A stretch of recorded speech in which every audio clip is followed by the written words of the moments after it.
Hello guys, it's me Gleff back again, and this Friday, well, we got a testing patch note, and yeah, it's pretty huge news. It's season 24, and it's called the Priest Rework, and well, we're mid-month of the Mad God now, and it ends in around 12 days or something, and yeah, I'm having a blast running a lot of O3s right now, since it's free runes event, so I hope you're having a lot of fun with O3s right now. But we're gonna take a deep dive into the Priest rework that is on public testing right now. Also, if you want to spend gold in Realm, well, you can get gold for free. If you join my 14,000 gold giveaway, one of the biggest giveaways I've ever done, I'm thinking of ending it next week, so be sure to enter it down in the description down below and follow the steps in that video after you've seen this update video. So let's jump straight into the blog post here. It's called Season 24 and Priest Rework. Possessed Realmers, Halloween is just around the corner, and this season is a spooky themed season. It highlights the invasion of dark yokais in the realm, which causes enemies across the realm to become possessed. At the same time, it incorporates the rework of the priest to combat the darkness. Later this season, you may be visited by a dark deity called the Hemomancer, and may be able to take part in his risky but potentially rewarding blood ritual.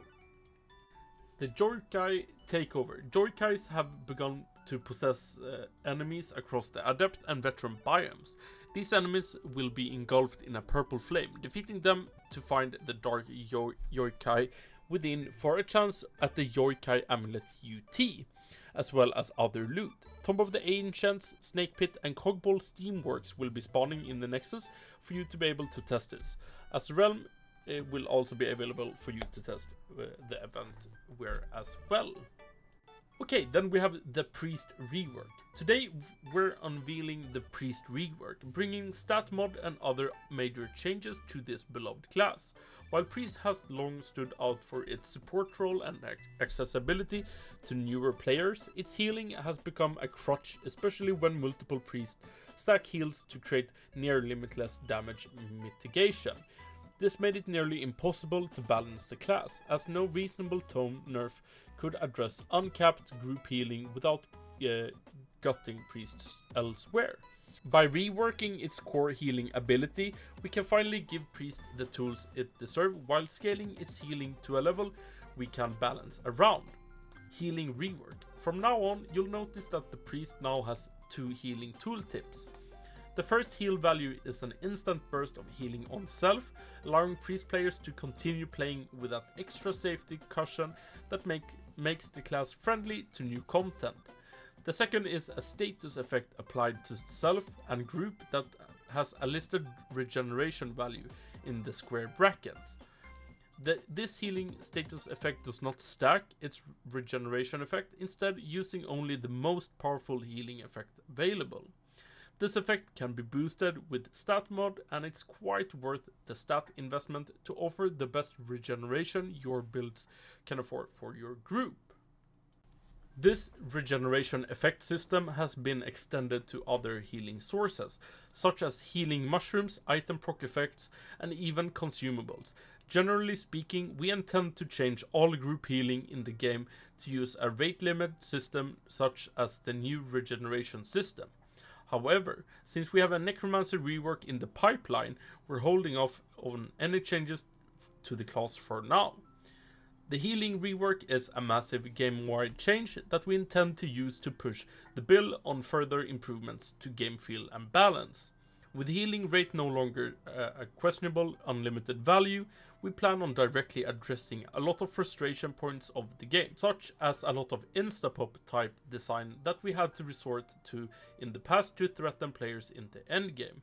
It is but one piece in a larger puzzle of game health improvements, so while these changes might not seem apparent now, you'll see the game shift closer to this vision as we make more headway. Okay, generally that sounds really good. It seems like they have a plan behind this, because on itself it might be looking a little bit grim for the Priest right now, but them removing a lot of instapop things and other things in endgame dungeons, I think that can be a great balance to the game. Priest damage. Priest now has a source of ability damage from tiered tomes. This is a small damage nova on cursor, similar to the effect of the chaotic scripture. In situations where your build isn't the strongest healing build, or healing simply isn't needed, you'll still be able to mileage out of your ability through the extra damage. And in a pinch can be used to get you out of situations where priest-based DPS simply doesn't cut it. With healing balance out of the way, we're able to more comfortably move priest's damage level to a place that is more suited for the pace of the game. Priest has gained plus 10 to base max attack, and is also helped along by some other supporting buffs to tiered ones and morning stars that should allow the class to keep up with the steadily increasing pace of the game. Mana standardization and Queit rework. You may have noticed something small. Priest now maxes out at 400 max MP. Each class has been given a standard value of max MP, which can be any of 300, 350 or 400. Magic-oriented classes start with a higher MP pool and max at a higher level, consuming a few more mana potions to max than characters that are less dependent on it. Interesting. Additionally, MP potions have been underutilized for quite some time, especially in comparison to HP options. To remedy this and help players pass the priest's early game MP cost increasing, we've doubled the output of MP consumables across the game. That is also very nice. Lastly, in our trio of mana related changes, we've pushed a rework to the Queit status effect. From now on, the Queit effect will no longer reset your MP value to 0 or prevent ability casting effects. Instead, Queit works similarly to 6, stopping all forms of MP regeneration for its duration. I think that is a very, very great rework, and yeah, I welcome that a lot. Here we have some UT showcases. We'll take a deep dive on these in the testing server soon, but yeah, Tome of Purification is an MP efficient version of the tier 6 tome that scales of Vit and has no damage component, and it still removes negative conditions on self. Then we have the Tome of the Holy Furor. Tome of the Holy Furor is Dex scaling machine gun tome that provides a powerful Dex group buff as well on shoot projectiles. Okay, interesting.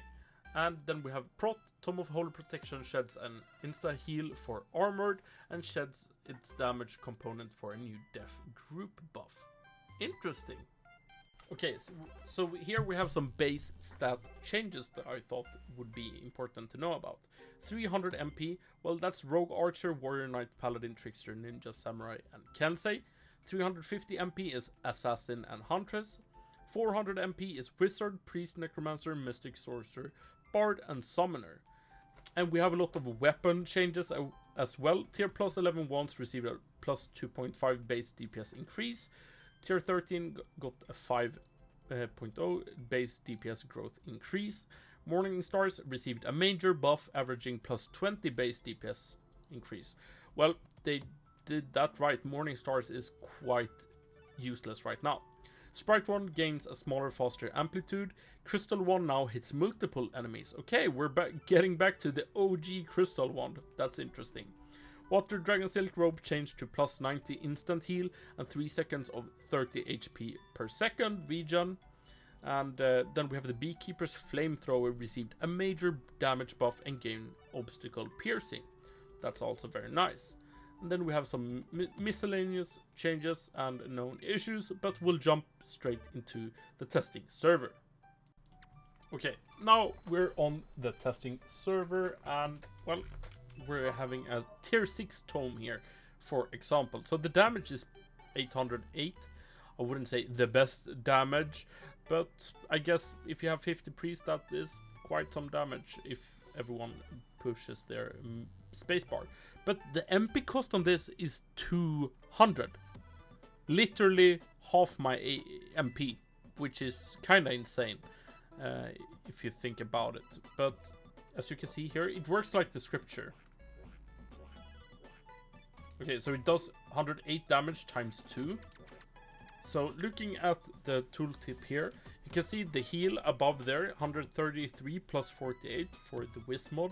That will be on myself, and the healing down below is of course the party effect, which is 109 HP per second. So let's try to get a little bit low here without dying. So I think the regeneration, like the party effect healing, is quite strong.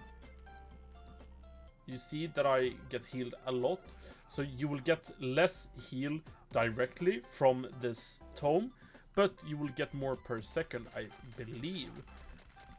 Looks quite strong. But the problem is, of course, if you're in combat, if you're in an advanced dungeon or anything.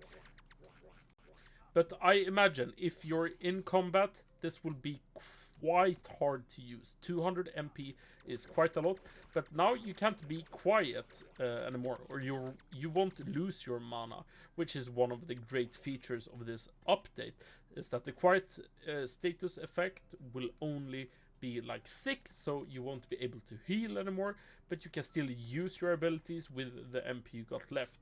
So that is a good counter action to this.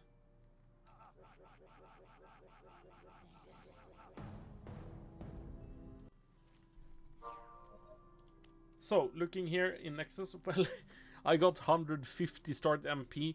This takes 140 MP, which is quite insane. Is this one of the new mobs?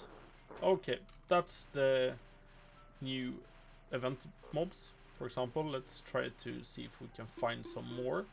I don't think they're, like, usually those enemies aren't that dangerous. But let's see if I can find the right way. Holy moly. Sky. Okay, here we have them. Yeah, great job, Gleff. Actually. And now I'm kind of dead. No? I survived this. Ah, okay, there we have it. Okay. So it drops normal loot. But it seemed to be an amulet, for example. I'm gonna show you guys. Here, looking at the mission tree, we got the Yukai amulet here. And I really want to see what this does. I'm wondering what it could be. Hopefully it's a great ring for the Halloween event. It's crazy that we're like not done with the month of the Mad God, and we're talking about the Halloween event. But we got quite a lot of missions here. A lot of missions with quest chests, which are always welcome, which is kind of nice. And I don't think there's a crucible yet. Okay, no active crucible. So we don't know what the crucible will be for next season. But I think that generally, like, the priest rework is kind of nice. It feels like they're moving towards making them a little bit worse in group play, since it's kind of OP. It once was even more OP. And now it's scaling a little bit more, the healing from the tomes, but I believe that this can be a good change, and if they implement better things like removing or reworking the quiet status effect, I think that is also great. So yeah, what do you think about this? Comment down below. Yeah, and I'll be sure to update you guys if I get any more information about the priest rework and the next season. So subscribe to the channel, check out the giveaway, and I'll see you guys later. Bye bye.